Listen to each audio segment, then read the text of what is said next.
Imagine this. It's 1934, and a small town newspaper in Florida casually drops a wild article explaining exactly what vampires are.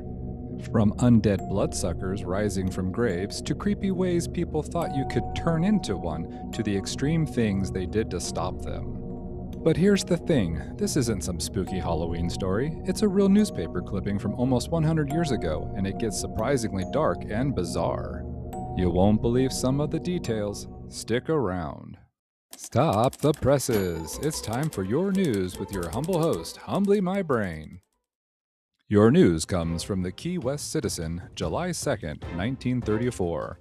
About vampires. In current slang, as is well known, the term vamp, a contraction of vampire, is used to designate a seductive female. In olden times, and even in recent years in parts of Eastern Europe, the vampire was a more sinister and fearsome entity. In the original meaning, a vampire was supposed to be the soul of a dead person which leaves the buried body at night to suck the blood of living persons, usually causing their death. Hence, it was believed that upon opening the grave of a vampire, the body would be found still fresh and rosy from the blood thus absorbed. Dead persons most likely to become vampires were supposed to be those who had committed suicide or had come to their death by violent means. Also wizards, witches, and those who had been cursed by their parents or by the church. A cat crossing a grave might transform the occupant into a vampire.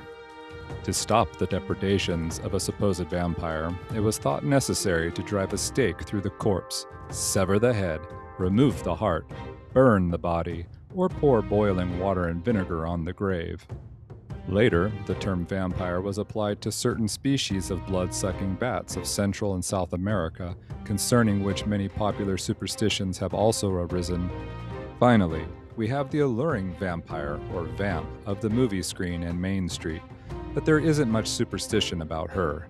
And there you have it, straight from a 1934 Key West newspaper, your official guide to vampires. Part horror story, part bat facts, part sassy movie commentary. Who knew our great-grandparents were out here debating whether a cat walking over your grave could turn you into a bloodthirsty undead? If you enjoyed this weird slice of newspaper history, smash that like button, drop a comment telling me what's the strangest old superstition you've ever heard of. And if you're new here, hit subscribe so you don't miss the next time I dig up something dusty and delightful from the archives. Thanks for hanging out with me today. Stay spooky, but not too spooky, and I'll catch you in the next one.